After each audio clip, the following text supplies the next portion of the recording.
All right, welcome back. Today we've got Ben Golden, and I'm excited to hear his story. Just met him, Ben. I think we met probably about a year, maybe 2 years ago. But welcome to the show, man. Thank you. I was going to say, you can't say you just met me. It's been a minute. Yeah, it's been at least a year or two. Oh, yeah. No, definitely. Yeah, So no. tell us, just give us like 30-second intro, who you are, what you're doing right now, and then we'll kind of jump into your backstory.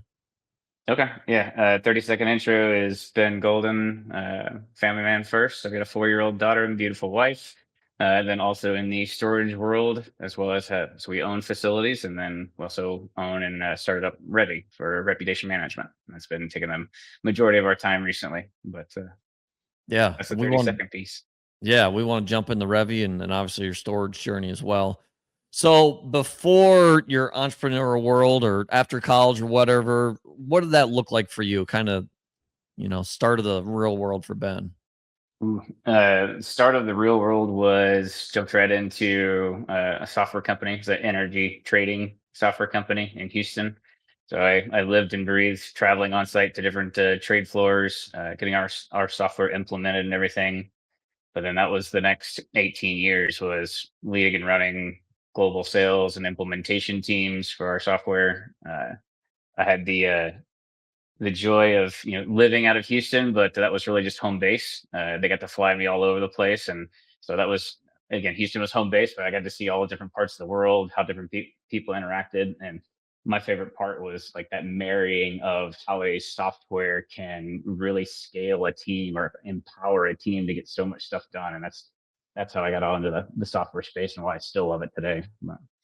What was your position there? What did you do? What were your main Uh, tasks? when I left last, I covered pretty much everything customer facing, besides like the support side. So did some of the sales, or had teams that did sales. Pre-sales was the demonstrations of the software. We had teams that did all of the implementation of a software. So you think of people buying new stuff and getting it implemented into your workflows, or even migrating off of old software onto new ones. We had full on implementation teams, customer success, which is the ongoing retention.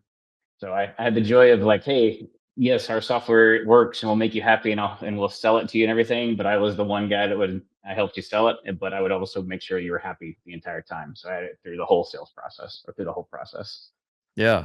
And I think sales is so important. I think for me, I think sales is, I mean, I was in it for what, 15 years. I think it's to me probably more important than my college education. What did Oh yeah. you what did you, I guess, take away from sales and how has it helped you today?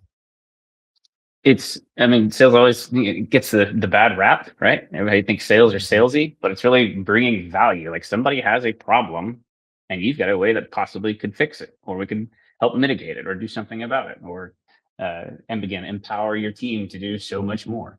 Um, so I always saw it as a value add. I'm bringing value to you and your business. But that when I think of sales now, it is that approach. It's like, cool, how can I help? What's going on? And I just Yeah. sit there and listen, right? Yeah. Listen, listen. Let them talk about what's going on and how you can help them.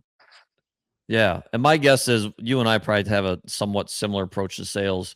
Because I know when I did it, I had the same, like, kind of what you said. I had the slimy used car salesman kind of idea of what a salesman is.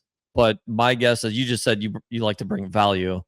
For myself, it was same thing, and I'm just trying to make a friend, right? People Yeah, buy from friends, just make a relationship. My guess is you probably had a similar tactic. Am I right? absolutely. I mean, we took everything I learned from.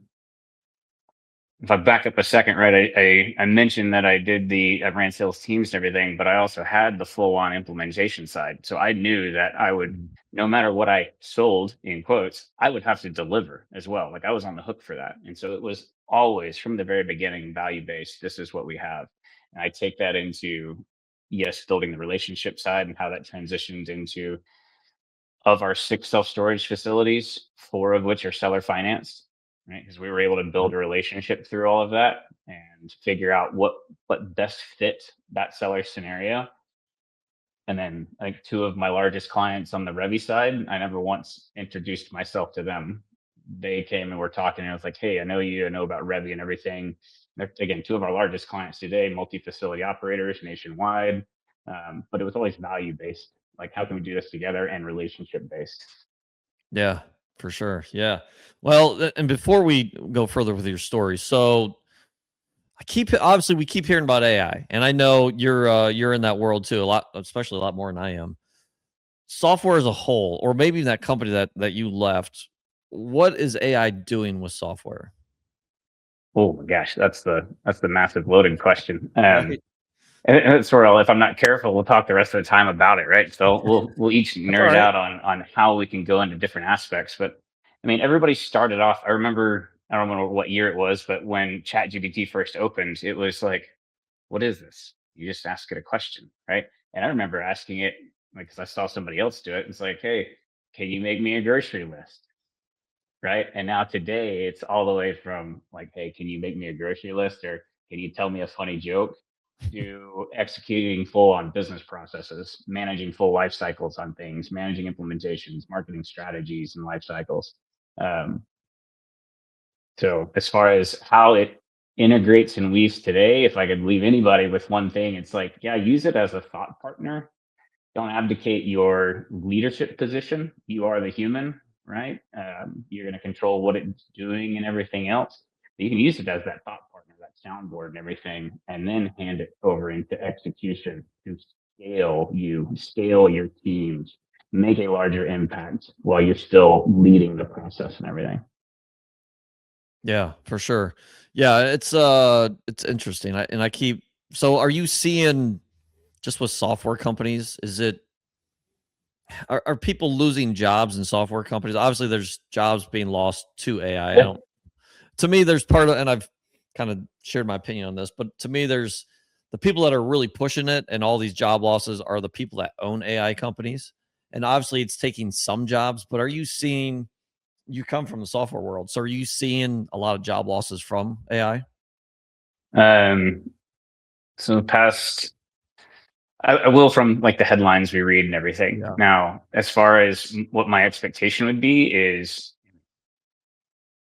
I always want to say that yes, AI will, I'll repeat myself, it'll scale your team, it'll empower your team to do more. And so my expectation is folks would have a higher expectation of current staff, right? Mm, It's just like giving them another tool, right? You give them another tool, they'll perform better, but now you will have a higher expectation.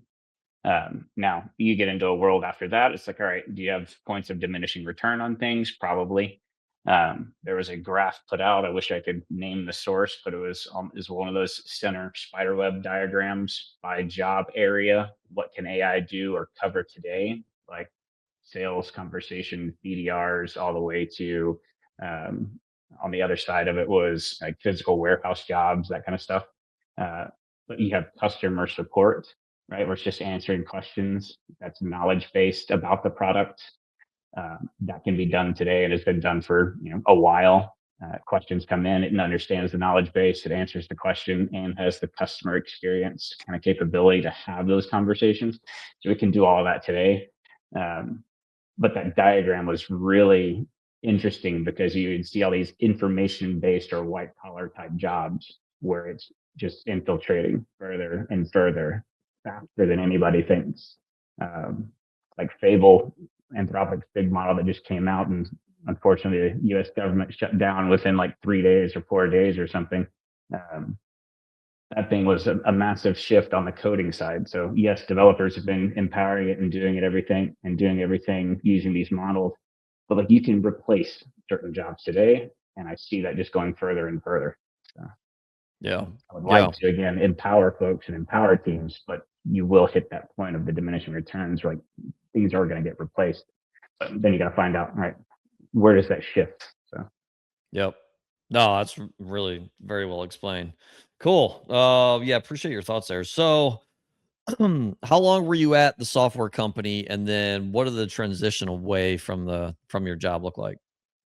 So 18 years, first Wow. 10 years with the energy trading side of it. The last 8 years was a market data analysis team, still on the software side.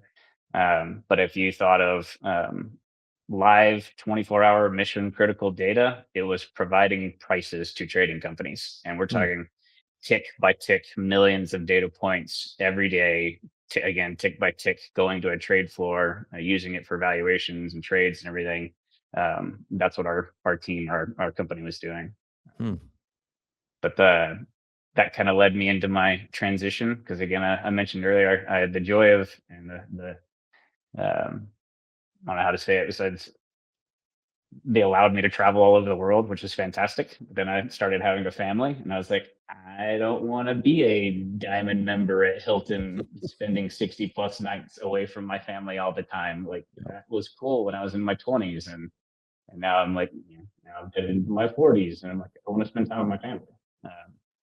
And so when we had our daughter, I started transitioning and figuring out, all right, how can I spend more time at the house, chase the passive income thing.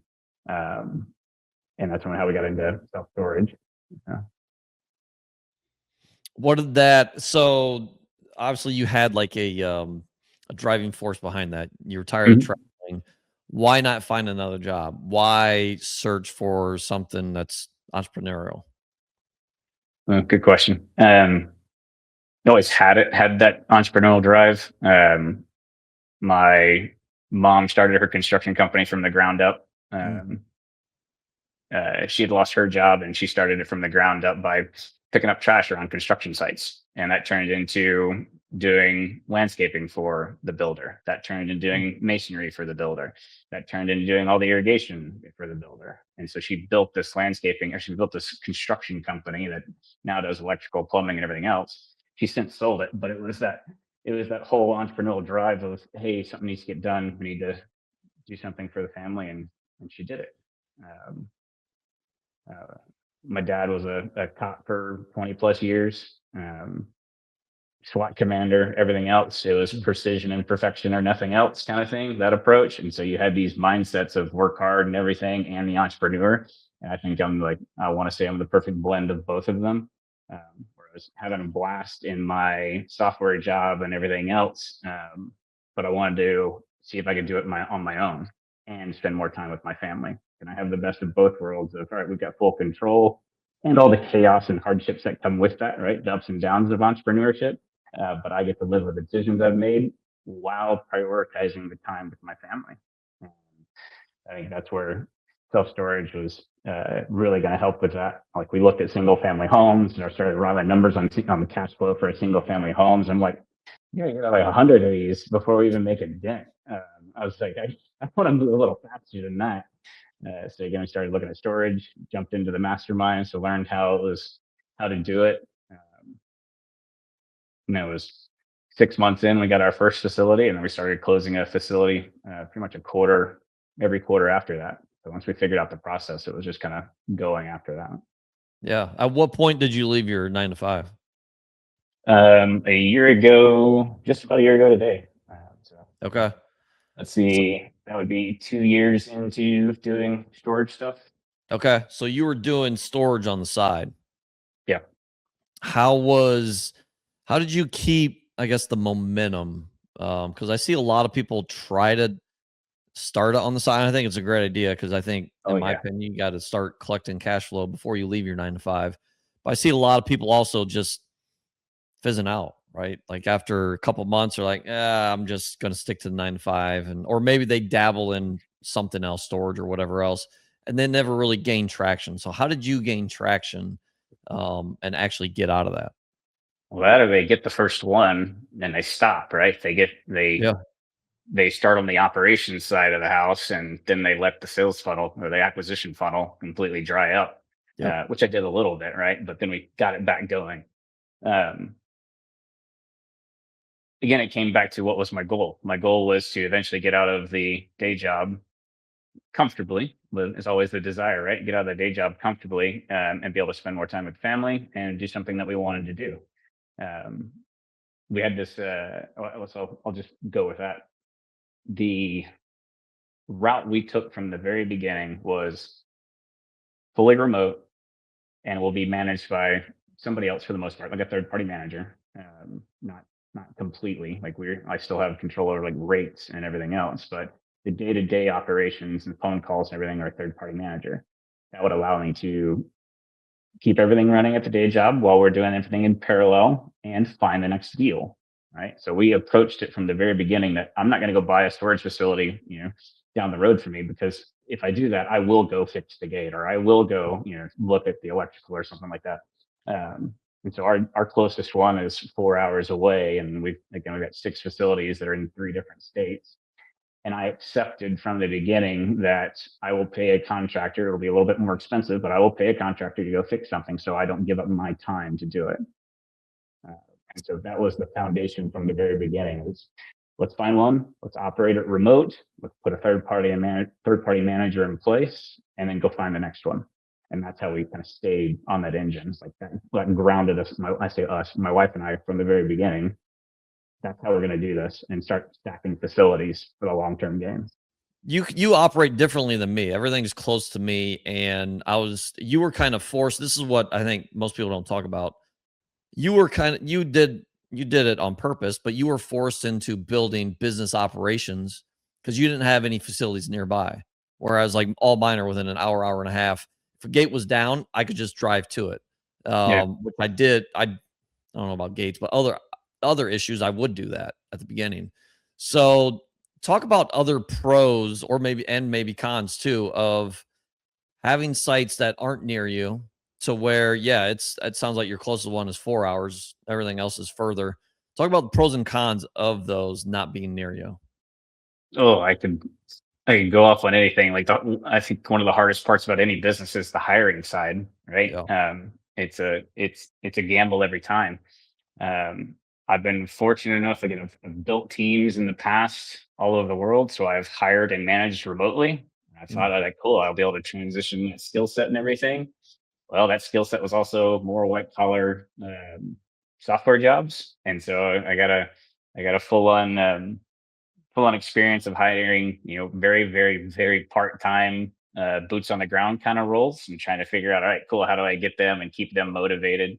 I've gotten pretty lucky of our other 6 facilities. I think I still have the original boots on the ground at 4 of them, mm, going on 2+ years now. So I think that's really good. Then, of course, the other 2 facilities I've gotten, one of which we rotated through three three boots on the ground in the first 2.5 months. And it was just like, okay, what's going on with this facility? Because this has not happened on any of them. So on your pros and cons, it's like that facility is 4 hours away. I just rotated somebody out. I didn't even rotate out the first one. She just called me and said, I quit. So now I've got a $1 million facility sitting there unmanned, nobody that can go over and check on it. And she put the key in the office. So I can't even get a key to somebody besides mailing it or driving up there. And I was like, oh yeah, well, we got to go fix this problem. So got in the car, just told my wife, I was like, I gotta go. Uh, so I did have to go the 4 hours, ship to that facility, get a key and everything, make it, hire the next person, that kind of thing. So that's definitely one of the pros and cons, is like just the hiring piece. And most of the time, I can take care of stuff as far as I'll just text them and they'll take care of it, or we'll hire that contractor. Um, but if they just get up and leave, right, you got to go do something. yeah. Yep. You brought up hiring and keeping them happy, and obviously different from your software world. What are you doing anything special with the hiring process? And then also, what are you doing for retention? Uh, Great questions. The hiring process, stole this from a guy named Qasim Muslim. He has Pareto talent. He does a bunch of he's hired contractors and everything all over the world, but I know him through Front Row Dads. He had this Pareto talent series, and it really came down to, long story short, not to use the sales piece again, but it came down to qualification. Like, all right, what are my qualifications that I'm going to do for this? What do I accept and what will I not accept? And so we put in, did most of our hiring on Indeed, but we put in little things at the very top that says, in all caps, in your submission, say that you have read, or I have read, the full job description. And if it doesn't, then we immediately delete that job request. Yep. And so you'll have anybody from mechanics to cops to firefighters to teachers, anybody that's looking for a part-time job for whatever reason. But if they didn't have that first line at the top of their submission that said, I read the full job description, we just deleted it. And again, that was one of the qualification criteria, that if they can't pay attention to detail, then I don't want them at the facility. Yep. Yeah, we do something similar too in our job description. We ask, I think, 3 just general questions, and it's amazing how many people don't even answer the questions. It weeds out Yeah, at least 90% of the people. exactly. Just filter them out. Try and make it easy on the process. So, Yeah. yeah, to try and answer your hiring piece, or that question. It's like through qualification and everything else. And then, but again, hiring is hiring. You're going to get stuck with some bad folks that found their way through the process. Yep. Yep, absolutely. And then what are you doing for any type of retention or Yep. and yeah, keeping people happy? I do. I guess I don't want to call it two main things, but two things that came to mind. Like, yeah, we'll do the annual kind of Christmas bonus and everything. But more so, it's I'll do pop-ins at the facility, and if everything's great, I'll do a quick spot bonus. And I won't Yeah. even. It's a pop-in, right? They don't know I'm coming. I go to the facility. Is it clean? Is there trash anywhere? Is the weed sprayed? That kind of stuff. And if everything's good, I'll send them a little spot bonus and everything, and I will specifically call them and tell them thank you. I came in here on purpose to check out the facility and everything. I just want to say thank you. It looks great, and I sent Yeah. you X amount. Right? Yeah. And that goes a long way, right? Because I think especially self-storage is a different type of business, right? It's most people think they can just automate it and it's passive and just do nothing. And at times, I mean, I'll admit, like I am guilty of doing that at points in times where it's like I know it's running well, the everyone's doing their job, doing a great job, and you kind of forget those little things sometimes. But just doing that, going to see what work they're doing and tell them thank you and sending them just a little bonus, like Yeah. goes such a long way.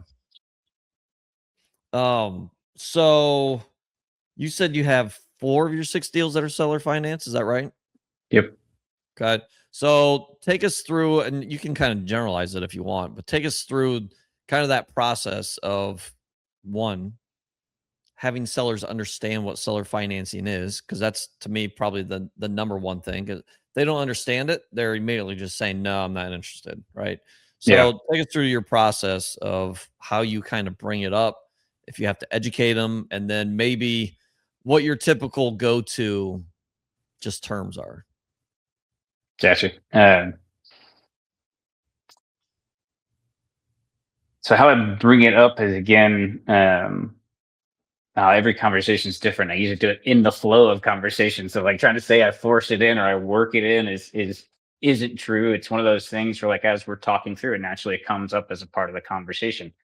One of which was I was talking with one seller, and I did ask him and say, hey, so you have a loan balance on this? Just want to figure out, what all we're trying to do. And he's like, yeah, I've got a balance on this, and I've got a line of credit on the other side. So, best case is we're able to pay this off. But then he said this one little line. He's like, I kind of don't want to pay off the line of credit yet. I've got more time on it and everything. And I just asked him right there. I was like, well, have you ever thought of financing in the second position? Because we've got a loan that we got to pay off. Totally get that. Like, I can just go to the bank and get a loan, but if you don't want to pay off that line of credit yet, we could just finance the other piece in a second position, and you can probably make a little better or make a little extra, as well as save on the capital gains tax. And he's like, I haven't thought of that. Let's pencil that out. And we did. And I ended up with a facility that I wasn't going to keep at first because it was a smaller facility. But I ended up walking away with a facility that I was 70% first position with a bank, 30% second position with the seller, and it just cash flowed. But I now have a free facility for like $4,000 in closing costs, Mm, and it's going to sit there and pay itself off. And now it clears cash flow by like $2,000 a month. that's awesome. And then what kind of general Uh, terms do you usually bring to the table or offer? Uh, yeah, terms. Always open up the discussion with them, but it's like if we want to get something started, best case is they bring numbers first. I don't ever like to say the first number, right? But if once we start talking terms and everything, I'll start with like a 7 or 10 year deal, depending on where that seller is. If they have already mentioned something as far as, hey, my goal is I just want steady cash flow. We had one guy that said, I just want $5,000 a month. Go figure out what Ooh. those terms are. I was like, okay, that's fine. We can do that. Yeah. Um, 100-year amortization. exactly. Like we'll figure that out real quick. But then we had one guy that he was like, hey, I'm just looking to spread this out and everything. And so we have a 15. He's like, but I don't want you to pay it off too early. I was like, okay. So we did a 15-year term, and I went ahead with a 5-year prepayment penalty that decreased every year. That gave him confidence in year one. I wasn't going to refinance out. But I told him, I was like, I do need some kind of exit path here in case something happens. And so he's like, yeah, that makes sense. So it went 5, 4, 3, 2, 1 kind of thing. Mm. But this was, for me, this was a beautiful property. Got it at a great price with the seller financing on a 15-year term, 25-year amortization. And I like calling this self-storage facility beautiful, right? It's the concrete aisles, a nice climate-controlled building with keypad doors and everything, beautiful wrought iron gate. It's one of our best facilities. So I was like, yeah, we're going to hold this one for a while. Yeah. But it's just having those conversations with sellers, and that's why it's hard to answer your question directly. Like, how do you talk terms with them? Everything. It's like I just try and have that conversation with them and figure out what is their goal and how can I meet their goal or what they're wanting out of this. Do you typically meet them on site, or are these conversations happening over the phone? Oh, that's a fun one. Just because um, most of my initial conversations are always on the phone and everything. Yep. Stopped in at one.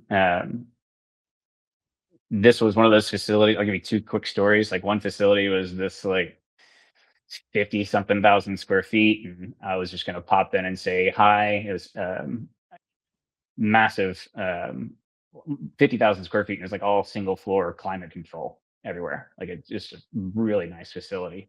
Um, but it was one of those conversations of I pulled up to it and I was like, I don't even need to walk in here. Like this is not going to be the owner. Like this is going to be a manager. It's a beautiful facility, maybe 3 years old, something like that. And I walked in and it was the manager and the owner. And we just sat there, started talking and everything. I won't give much more on this one because I'm still talking to this guy. But he was like, yeah, I actually just thought about it the other day. We were thinking about selling. Hmm. And he's a builder by trade. He's like, I want to go build the next one. And he's also another guy that said, I'd love to seller finance this because I can seller finance it to you, and I'll just go to the bank to build my next one. I was like, okay. Made it easy for you. So yeah, so that was one that I drove up to. But the reason I almost laughed at your question was when I was driving to go meet one of the owners that we were going to go close the deal. I stopped off at a facility that I had been talking to for a year. And he had agreed on price, he had agreed on everything, but he would never sign the contract. He would never do anything. He just wouldn't take that next step. And I was like, man, hey, and we had only talked on the phone up to this. And I was like, I'm coming through. I'm gonna be at your facility on Tuesday or whatever it is. I'd love to meet up and just have coffee or something. And we got there, and he just looked right at me and said, "You're real." And I go, "What?" He goes, "Well, I mean, I get people wanting to buy the facility all the time, but nobody's ever come and said hi to me."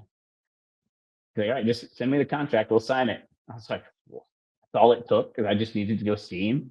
And so, It's crazy. yeah. So now I'm like, I do push for the on site. Yeah, it takes so much more time and everything, but just go meet people. It comes back to the relationship side. So, Yep. Yep. Well, I think too, yeah, I've had luck with just meeting people on site. To me, that goes back to my sales is whenever I did sales, yeah. my goal was to schedule a meeting. Just get a meeting with them. I wasn't trying to sell anything over the phone or before we actually had a meeting. I wasn't trying to sell any product or service. I was Yep. just trying to sell a meeting. Just give me some time. And that's carried over. And I've found that just like what that guy said, like, oh, you're real. I can tell when I meet these people, that's what they're thinking. Oh, Yep. this guy's actually Yeah. real. And I've noticed too, like that helps. But for myself, like being somewhat local has helped too. Yep. My guess is one, you're friendly, you're relatable, and you come from sales, so you can probably read the room and read people. All those things are super important. And just honestly, the most important piece is just picking up the phone and or going to the site and having conversations. Most Yeah. people aren't. Most people are afraid to do all that stuff. So Yeah. I mean, I hate rejection just as much as yeah, anybody, right? It's like I don't want to be told no or like be or told to cussed go out. away. Like that doesn't feel good, Yep. right? But it's yeah, just go say hi to folks. Yep. Yeah. Cause what's on the other end of them saying yes, right? Like, Yeah. yeah, you just have to take the leap of faith. So yeah, awesome storage story. So I want to spend some time on, you've also built a business called Revy. Tell us what that is. Oh yeah. Revy is, in short, it's reputation management. What does that mean? It is. I had a scenario at my facilities where I didn't have a good pulse as far as were my tenants happy? Where was the friction in my process?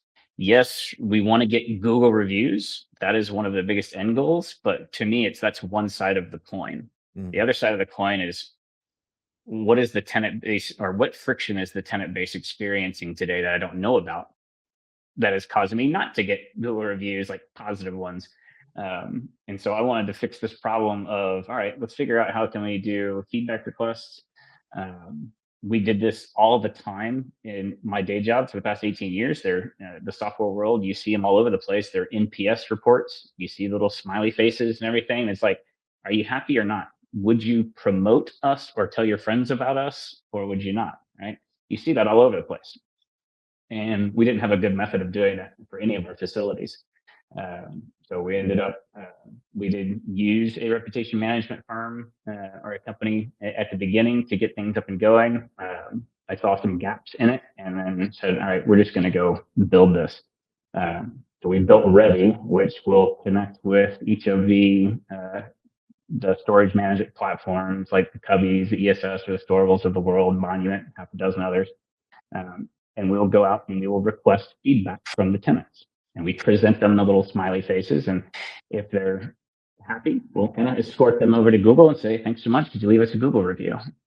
If there's some opportunity for improvement or some frustration that they want to vent, we'll do our best to keep that internal so you can do something about it. And you have a chance to go do something about it and show off your customer experience. Uh, like one of my favorite stories is I had at our own facility when we first were working on Revy, we were piloting our own facility, and I got a 1-star internal feedback come to me, and I was like, all right, here we go. What do we got? And it wasn't price for once because I'm like, okay, yeah, they're upset about my price increase. Totally get it. But it was, hey, the door handle on the climate control building never worked. hmm, And I was like, oh, here's something. So I called my boots on the ground and I was like, hey, just got some feedback that the door handle, I called the tenant and I was like, hey, you're in this building. Just want to confirm that's the door handle you're talking about. Is there anything else going on? Right. So I let them know that I read their review. I showed off the customer experience, let them feel heard. And I was like, I'm going to go take care of it. Thanks so much. So I called our boots on the ground and I was like, hey, what's going on with that door? Somebody just talked about or said it doesn't work. And he's like, oh, yeah, that keypad never works. Like, what? That's what you're there for. yeah. He's like, oh, yeah, yeah, well, I'll go get it fixed. I was like, all right, I'll send you a new one, swap it out, that kind of thing. Once we got it done, immediately called that tenant back and said, thank you so much. Again, showing off the customer experience and tying up the bow of that feedback loop. Thanks so much for telling us. We replaced that keypad. Everything's good to go now. So again, thank you. Um, I would say I should have asked for a review right then, but I didn't. I just wanted to say that the job was done and thank you. But she went and put a 5-star Google review on Mm, right there because we provided good customer experience. And yeah. that's when I was like, yep, this works. Let's go. Let's do it. Well, and what's cool is my obviously we're all trying to get new renters, right? And people I think in self-storage overestimate how important retention is, Oh yeah. especially with, people just want to, I don't want to say this is generalized, but like raise rates, keep raising rates, No, cook people, it's right? yeah. But it sounds like this was formed off of and continues to be customer retention, which is way more important Absolutely. than new renters, right? Absolutely. My whole thing is like new move-ins are sexy, but retention is revenue, Yep. right? That's customer acquisition costs you don't have to go spend, right? Yep. I've got a tenant that's there and moving. Like a whole, I mean, it's hard to fill a leaky bucket conversation, right? If you're Yep. constantly having to fill that bucket, you're spending more on the acquisition side. So it's all about, yeah, retention, so that your customers can feel heard and stay longer. I mean, that's one of my pitches for Revy. Is like, yeah, you can. All of our pricing is online and everything, but it's specifically geared towards, if we help you save one client, my lifetime value at our facility is like, at some of our facilities, right, we're from $1,400 to $1,700, right? My average lifetime stay is in that 12 to 14 months. Yep. If we help you with one new move in, or the retention side, one or two tenants stay, Revy's completely paid for itself the entire time. Yep. Right? Yep. All it takes is one. Yeah. That's cool. That's really cool. Cool. I mean, to me, I already knew what Revy was, but what else are we missing with that? Obviously, it's going to help with new customers because they're going to, you should be getting better Yeah. customer Google reviews. You're also getting like the pulse of your current renters. How they feel about the facility. What else are we missing there? I don't know. You're doing pretty good. You keep going.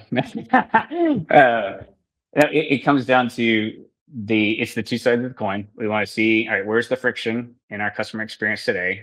And Yep. then if they're happy, let's get them on Google and get those Google reviews while staying 100% compliant with Google. Right? We're not risking anybody's Google profile or their profile and everything. So we're 100% compliant. But then we want to promote those reviews. So we've got little things that'll help you put it on your website and everything else. But that's also transitioning into Google. When people search for you, again, this is the fun part about owning facilities. It's like, I know 30 to 40% of my traffic comes from my Google business profile. It's organic traffic that's coming through. And I can see the clicks on the profile, the directions to the facility, those high impact scenarios that people are interacting with our profile. Um, but Google wants to see quantity, quality, and or velocity and recency on these reviews. And it's so cool to see like two scenarios being, all right, we've got one facility that's like a 4 or 6, and we've got 70, 80 reviews on there. And got two extra spaces that are around me, like, or 4.4 to 4.8 with 800 plus reviews. I Mhm. can still beat them in the map pack every now and then, even though they have more reviews and sometimes a higher ranking. Whenever we have a more recent review, we jump in front of them, and we Oh, can it's see that. interesting. Yeah, and I mean, I had one of our other competitors. It's more of a regional player. He's got a 4.2 or a 4.3 on one of them, and I was just demoing this to somebody one day, and I noticed they had jumped to the top of them, and I was like, that never happens. He had to have had a more recent review, and we clicked on them, and they had a review from an hour ago. Hmm. And that shows you how weighted those recent reviews are. It That's is just a crazy. scenario of like, you'll jump into that map pack. And for those that aren't familiar with the 3 pack, it's like whenever you search on Google, right? You typically have 3, if not 4, businesses that show up at the top above all of the search criteria, like the pages. You'll have the map that shows up. The first one is somebody that might be paying for an ad or a local ad spot, and then you have the 3 pack, which is the next 3 businesses based on proximity to your search, the recency, the velocity, the scoring, everything else. Getting in that gets you like 99% more activity than somebody that clicks on the map and then sees all of the locations, that kind of thing. Hmm. Interesting. I didn't know that. That's good information. Cool. Yeah. Before we get into, I got one last question, but did we miss anything there? No, I mean, if you want to know the personal side of it, now it's yeah, we're still doing storage. But then I found on the software side, like, again, I've spent the past 18 years in it. I get to combine my storage worlds and my software worlds, and I'm like, this is the best thing ever. Like, we're heading Yeah. to Portland. We're heading to Portland this week for one of the state shows, and I'm just going to go represent Revy, that kind of thing. And then my family joins me on Wednesday to stay the weekend and run around Portland. And this is Nice. exactly the life we were looking to build. It's like, Yeah, I'm gonna go do business stuff. Yeah, we get to travel, but now it's me traveling with the family and everything. So really excited about it. That's awesome. And that's, I mean, that's what it's about, right? At the end of the Yeah. day, that's what it's all about. Um, and obviously, at the end, we're gonna give folks how they can reach out to you, find you, and learn more about Revy. But what are your whatever 5, 10, 20 year goals, whatever you want to give us for storage, and then Revy. So whether they're separate, combined, I don't know. But what's your long term goals? Long term goals. I have them now. I'm just trying to figure out like, all right, how do we phrase these? Because a lot of them are going to be. We've got a. I'm sitting here looking at our. We built a house last year. Yeah, I'm looking out over the land that we bought 2 years ago. Like it has been a wonderful, beautiful, and very difficult process, but we're knocking down our goals one after the other. I got that's out of my awesome. day job. It was like 2 years ago. We bought the land. Got out of my day job a year ago, built a house last year. Like we're working down our family plans. My wife still works her day job and everything. So one of our goals is with Revy. We'll have the opportunity whenever she is ready or wants to. She'll be able to join Revy and or storage, and then that would be the long-term goal. It's like, all right, we're in this as a family. We have the family setup, or the family setup is available to us, unless she wants to just stay over there and do her thing. So, That's cool. That's awesome. Cool, man. Well, yeah, obviously, if people want to reach out with any questions or connect, and obviously also talk to you about Revy, how can they reach out? yeah. Easy thing is just our website is join Revy, joinrevy.com. You can email me at ben.golden@joinrevy.com.